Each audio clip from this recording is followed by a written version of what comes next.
Okay. Hi, everyone, and welcome to Mental Health for Working Parents, where together with other mental health professionals, we talk about various emotional demands of parenting without shame and stigma associated with it. And together, we're going to have a really interesting topic, and it's going to be called Parenting and Multicultural Marriage. And I'm here with Patricia, who is a psychotherapist in the US with 15 years of experience in working with families and then clients, like individual clients, families, and couples. And today we're going to just talk about the dynamics, the differences, and just common emotional challenges of being a part of a multicultural relationship, and especially the impact it has on parenting. So, Patricia, could you just introduce yourself and also kind of tell us about, what is your interest, I guess, in this topic? How did you come to specializing in this topic? And just like generally, why do you think it's so important? Yes. Well, thank you so much, Marina, for having me on your podcast. I think this is a super important conversation that we don't hear that much about. I am from Venezuela. My name is Patricia Hidalgo, and I moved to the US about 18 years ago, and I had already a background in psychology. I have always been really, really interested in different cultures and different languages. And when I came here, now I live in New York. And as you can imagine, like, you are always surrounded by many, many different kind of people, many, many different languages, foods, right? Like, it was, for me, was fascinating to be in this atmosphere where all of this was valid, right? All of Yeah. this was respected. All of this, we live next to each other, right? And it became a fascination for me to learn about other cultures. And as I progress with my studies, I so on the personal level, right? Like, I got into a relationship with a Polish man. And right, so it took me, so again, the way that I see it, right, is that I'm from Venezuela, so I see myself in South America, and then moving to the US and getting involved with somebody from Europe, right? So it's like, imagine what that does to our brain, right? Like, it Yeah. starts to like expand and be like, oh my goodness, what is in the other side of the water, right? And how relationships work. So that's kind of like how I started to be a lot more interested. And as I finished my studies, so I finished my master here in clinical social work. And because I am bilingual, a lot of the families that I was getting were families, mainly at the beginning, Spanish speaking families, with many, many different experiences regarding immigration and their different challenges, right? And then here I was having my own experience as an immigrant, Yeah. right? Like, Yeah. so all of these things blended together created this interest in me to learn more, to know more, to be, you know, to be culturally, to have cultural humility, right? Which is something that I Yeah. talk about a lot, Yeah. because it's so, so, so important. Yeah, and can you talk a bit more about that? Because to give kind of a context to this term that you use, cultural humility. What do you Yeah. mean by that? If you could, yeah, So what we all come with. I always call it, you have your luggage with you, right? Like, everywhere you go. And in that luggage, there are traditions, sets of beliefs, religion, right? There is a whole lot of information about who you are as a person. Now, in that knowledge, right, sometimes, very often, we might connect and associate ourselves with specific cultures, right, with specific traditions, and those are part of our identities, right? Mm-hmm. So when you work, like in my case, right, I provide psychotherapy mainly with families.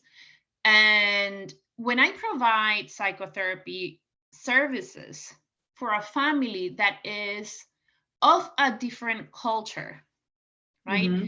Even if the family also speaks Spanish, so that's something that we have in common, right? So, but when we speak about cultural humility, we have to separate that even if we have that part of our identities that match, Mm-hmm. that does not mean that I know everything about that culture because we share language. Yeah, yeah, yeah. And I think this is something that I definitely hear, like often those assumptions, just Right. because, we share some cultural background, or because we share, like, I don't know, the same yeah, it could be like whatever this same thing is, there is We just can going to apply be to many a lot of things. Yes, assumptions. Yeah, yes, yeah. yes. But it's interesting, what you've said, because I kind of also have like this experience of moving to different countries, and I guess being an like immigrant or an expat. And I think it started, I moved to the States. So I was born in Moscow. I moved to the States when I think I was 20. I went to school in the US, moved back to Moscow, worked there for kind of a few years, moved to London, where I was for almost 7 years. And then as a family already, with my husband, who is Scottish, we moved to Mhm. Portugal.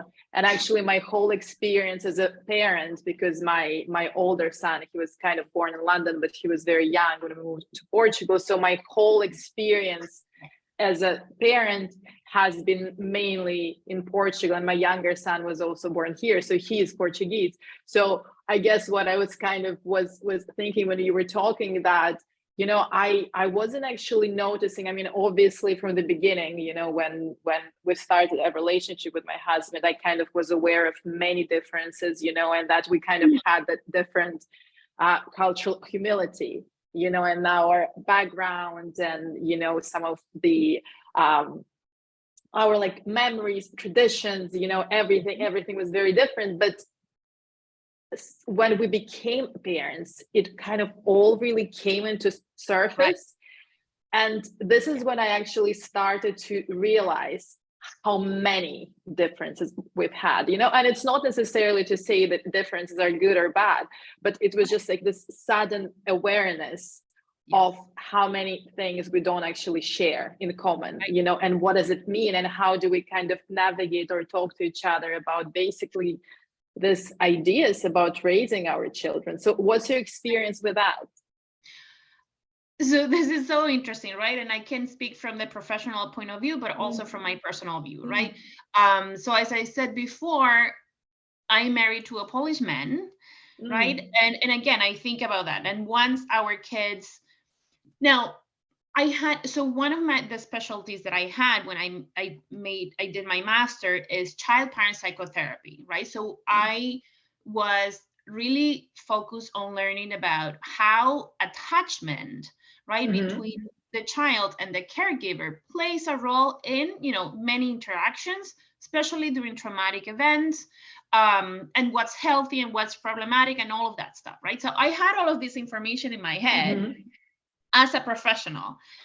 And in the process of becoming parents, I mean, I was driving my husband crazy because I was like, what are we gonna do about this? What are we gonna do about this? What about things? But right, like we started to have these conversations that I was like, okay, we need to discuss some of these things, because even Yeah. though we have been to Poland several times and he's been with my family several times, but it's not the same when you are raising another human being, right? And again, it's that same thing, right? Venezuela here, the US here, and Poland, Yeah. we're parenting in the US, right? It's not my country, it's not his country, it's a foreign country for both of us, right? So when you start to think about how, all these layers that we need to kind of clear out, some of which we can, some we can't, right? It will Yeah. just come up as you are parenting.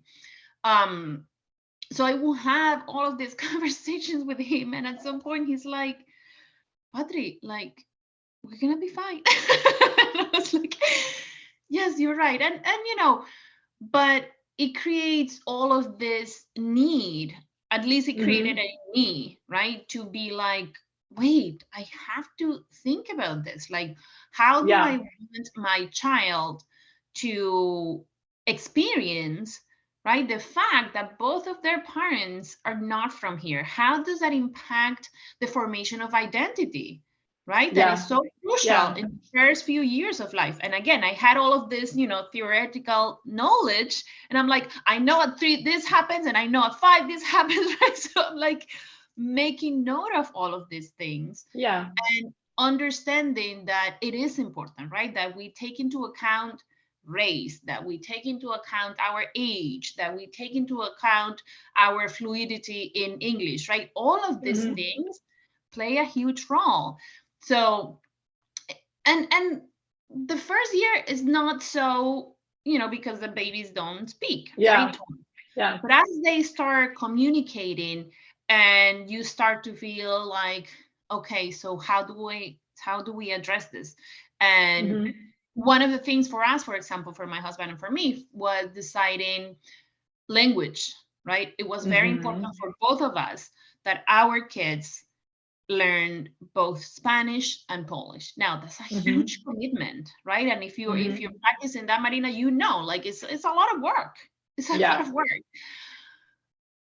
But we really thought it was important for us, especially because neither of us have family here, right? So any time that we wanted our kids to interact with our family members, if they didn't know the language, that would have been really hard. Right. So that was like, for us, that was one of the things that we're like, okay, we're gonna do this, right? And since birth, both of our kids have been exposed consistently to Polish, Spanish, and then English was always on the last, the last on the list for our priorities, right? Because we know they were going to be exposed socially, and plus between my husband and I, we speak in English. Right. So again, that plays a role in this, the language acquisition, and what is the child who is like this third party experiencing all of this, right? All of these interactions, and what do they take and what do they use when they choose to express themselves? And I think, I guess for me, like what's especially interesting, and this is, I think, where I realized like those difference was just very kind of, I guess, practical things, when, I don't know, like when we were kind of choosing a story to read to my son, and it's like, and this childhood stories, they actually have a big role in kind of, I guess, bringing in the cultural kind of stuff, with, I guess, like with sharing some with the history, they have like a lot of sentimental value, it's kind of part of this, an attachment system that you were talking about. And I think what was interesting for me when we kind of started, okay, so what book are we going to read today? And it's like the books that I would read as a child, or the books that I would read to my children are completely different style, characters, everything is really, really different, food, like those practical things that seem to be, I guess, like not that significant on the bigger scale of things, like, for example, the conversation about a language. But I think for me, those things almost like created a bigger, I guess, issue, because, I was thinking how, it's like there's literally mixed messages everywhere. And I think movies, like sometimes I'm kind of watching something and I think of a joke that my husband will never get, and he might think of a joke that I will never get, and how do we kind of have some kind of connection in those moments, obviously as parents, because our children are kind of becoming part of that. And as you've said, we have a very similar situation when we're also raising them in a different country. So they're already part of that system. Yes. And I also think, right, something that I find really interesting, and it can be very painful, right, is that there is also a grieving process that happens in this transition into parenthood when we're talking about multicultural families. Because I don't know about you, but for me, right, when I was, let's say, 18 years old, and I envisioned, like, I knew I always wanted to be a mom. Like, I knew, like, one day I will have kids, and it will be loving, and it's something that I really wanted for myself, right? And I envisioned, my kids being raised in Venezuela. Like, this is where I was, right? Like, my husband being a Venezuelan person, more likely, right? Like, I didn't have, and no, this has nothing to do with ambition, right? Like, I don't want people to get confused about, like, oh, you never had dreams of traveling the world. Well, yes, but I guess when you're talking about these things are kind of like primal, that are very essential in life, right? For some people, right? This was essential for me. I wanted to have a family one day. And of course, the way that our brains work, we're going to use the most familiar elements of our lives to create that picture of the future. So I never, never in my life would have thought that I was going to marry a man from Poland, right? So when that starts to happen, and you evolve, but you're living in the moment, you're not thinking so much about all of those stuff in advance, right? You start dating, you're not, well, for some people, right? It wasn't for me. I was like, oh, this is the guy I'm going to marry. No, but I was already living in New York. I was already exposed to so many other cultures and so many other types of marriages that I was like, wow, this is interesting, right? But then you start to, your brain starts to morph a little bit and create, new avenues. Okay, your world expands. And I was like, wow, once, let's start from the process of getting married, right? Getting married in the US is one way. Getting married in Poland is another way. Getting married in Venezuela is another way. So I had to grieve some of that. We had a civil wedding in the US. Most of our families were not present. It was mainly friends, right? So I have to grieve some of that. Until I got to the acceptance of, well, this is where I live, and these are the circumstances in which our families just can't be here. Right? I that really resonates with me, because I think part, I guess, of the challenge that I see, personally, is that, this, I guess, sometimes the differences, that kind of can also, in a way, they create a conflict, but very often, for me at least, this conflict doesn't have a resolution, and I think, because it's not like this is a right way and this is a wrong way, this is how we should do. It's not going to be resolved in that way.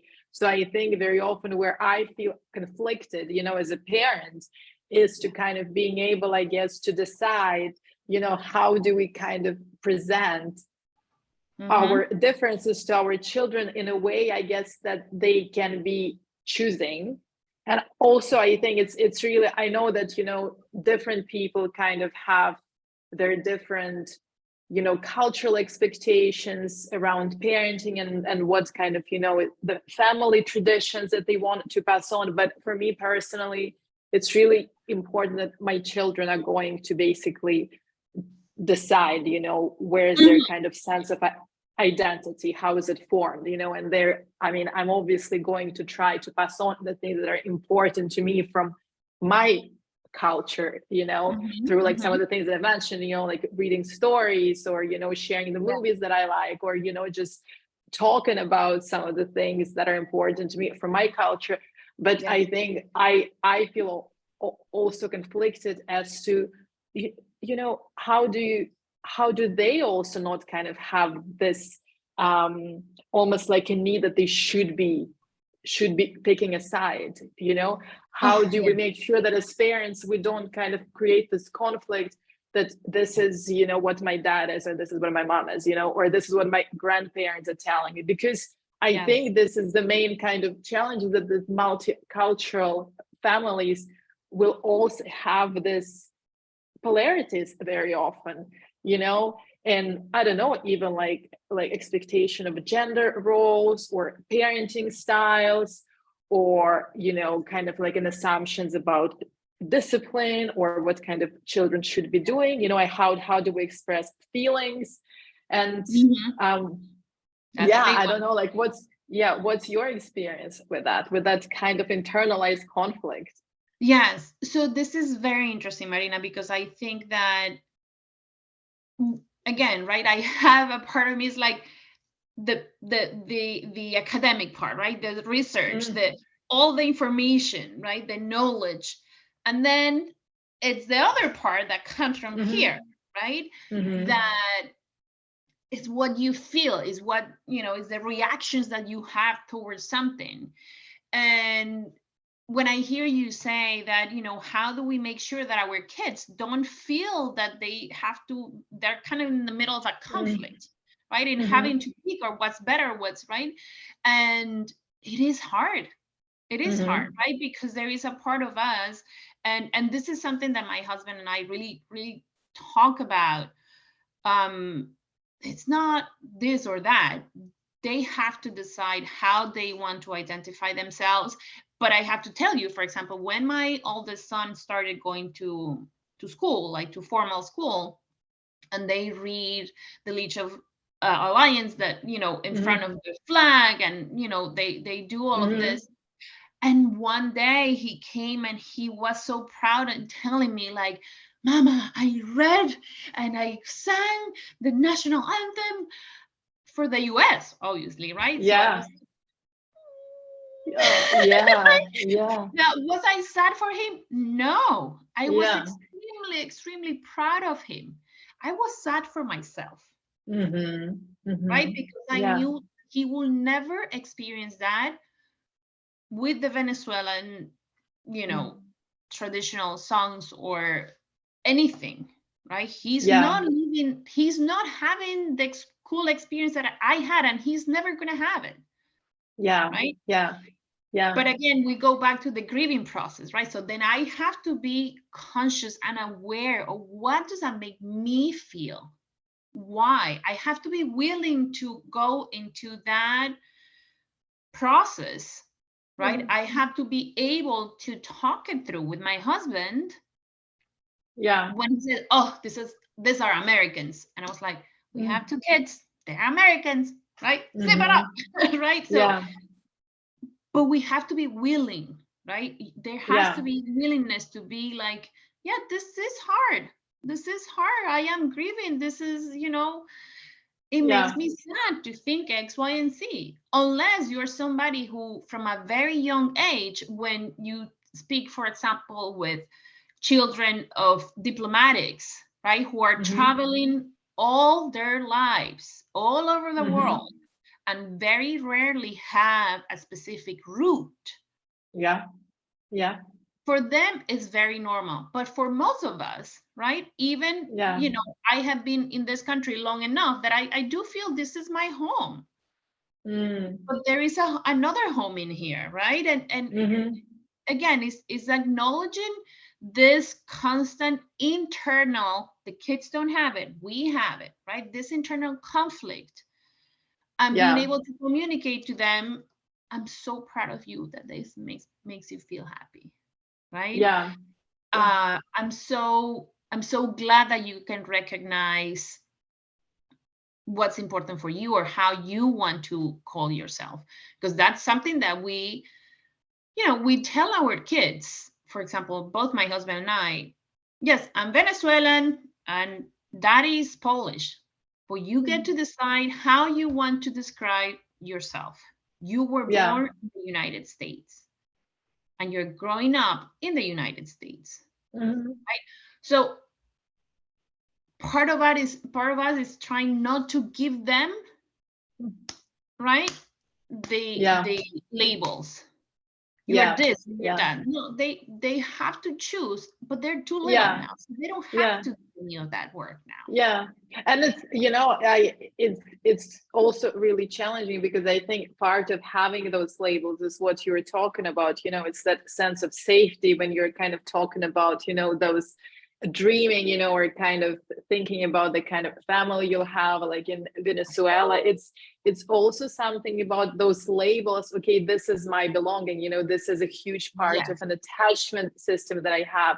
And this is also how I, as a parent, feel safe, because I know that if I don't have clarity, or if I have some questions, there is this huge support system that comes through, like, those cultural expectations, norms, people who share very similar background, that I can kind of always check in. And I think that grief, that you were talking about, for me, it's also about kind of losing, as a parent, that kind of sense of connection sometimes, because I think and because I've been kind of moving around a lot, and I think at this point, when you were saying I kind of can say that the US is my home, I don't think I can say this about Portugal, even though we've been here for 4 years. And actually I ask myself, I've been out of Russia for almost more than 10 years, when I moved, and I don't actually know, where. And this is such a kind of huge loss of safety. And I'm also thinking about the last couple of years, where to, like, in events in Europe or whatever, and the conflict that's happening. But even outside of that, how many families also just move temporary, or they don't have that kind of clarity that we're going to stay in this country for long. Yes. So I think sometimes, like, those decisions when it comes to parenting is also about, okay, so this is where we are now, and we're kind of exposed to this different culture, but we don't even know if this is going to be something permanent. We don't actually know if we want to be, like, integrated, if we want to blend in. And I think what I see a lot is that for in multicultural families, that it's almost like those different cultures, they become preserved, and it kind of really becomes that this is what we are, as a way to kind of protect ourselves, protect ourselves from what can be, quite, like, risky, that completely lack of clarity, or lack of understanding of, okay, so what happens now? Yes. And that right, and I think it's very important that you mentioned that is also something that I see a lot in the work that I do, right? As I was saying before, immigration and in the US has a huge negative connotation. So we have these groups that tend to, like, stay together, right? And, like, move in tribes, kind of, as a form of protection, right?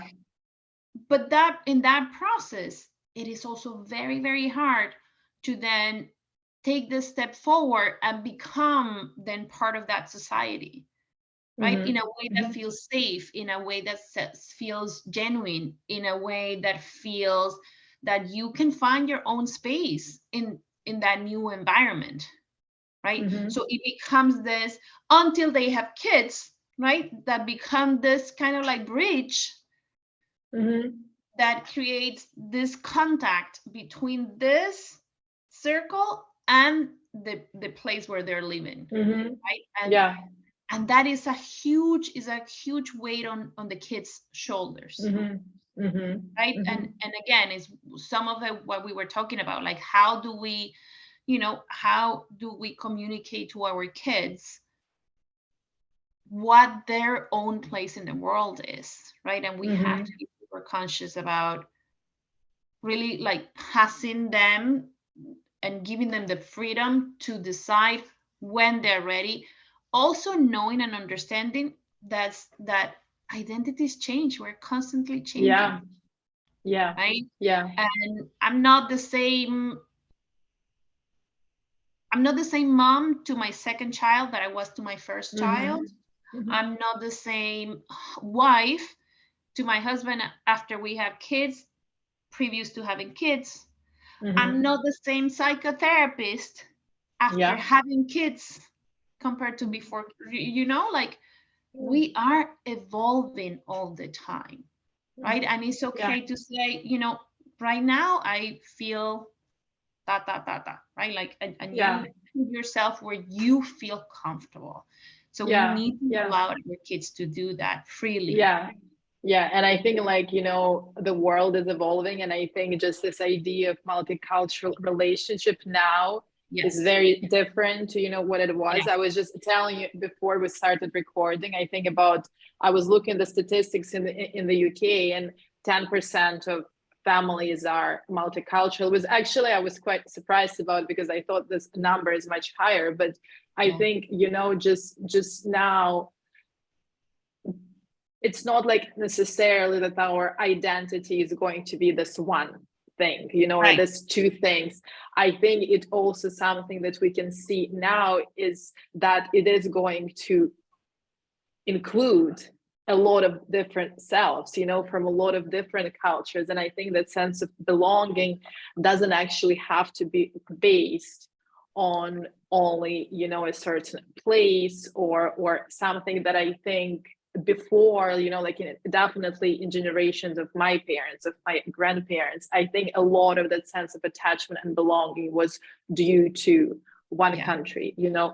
or one place. And even with people who are kind of immigrating, it was also okay. So now our goal is to really integrate into that society, or stay out of it, whatever, I guess, the polarity they Right. would kind of choose. But I think now it might be different than that.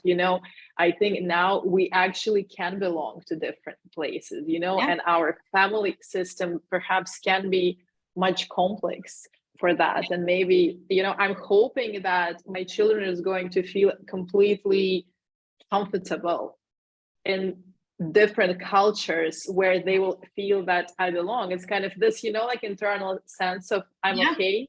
Yes. I'm Yes. okay. Yes. And I think this Yeah. is what's I think this is what I'm kind of trying also to find for myself, outside of this is where I'm live or based now. Yeah.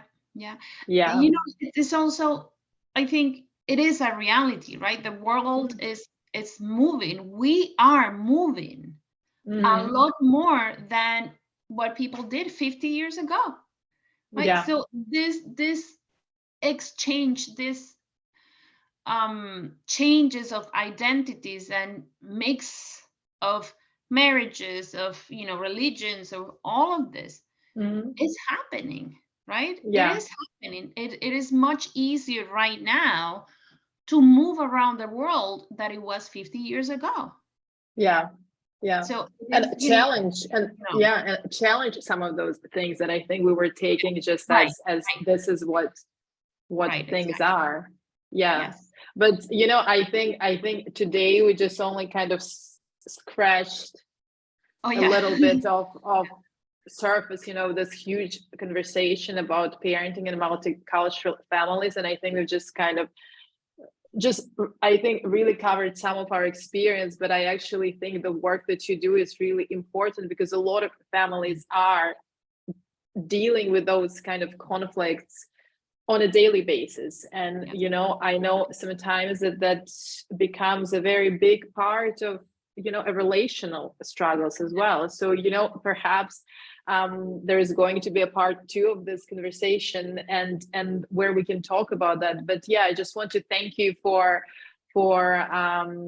sharing some of your experience. And I hope that we'll be able to talk more about this, because I think this is something that I know now, especially after the pandemic, as the world came out of this kind of a moment that I think changed a lot. And how do we see an importance of blending in, like being able to blend it kind of in the world, is maybe we can pick it up and talk more about that. But thanks again. And thank Thank you. Thank you, Marina. This was wonderful, and I agree with you. This is just, you know, the surface, right? This is a conversation that Yeah, can go many ways, right? Because there are many layers yeah, to what happens in our parenting journeys when we are, you know, as workers, as therapists, but also in our personal lives, right? We are yeah, humans too, and yeah. we might have more tools here, but that's, as I was saying before, right? Like in a moment, it's just your heart what's gonna react Hmm. first. We have to create awareness of what is it that I feel, where does that come from, right? And Yeah. what do we do with that?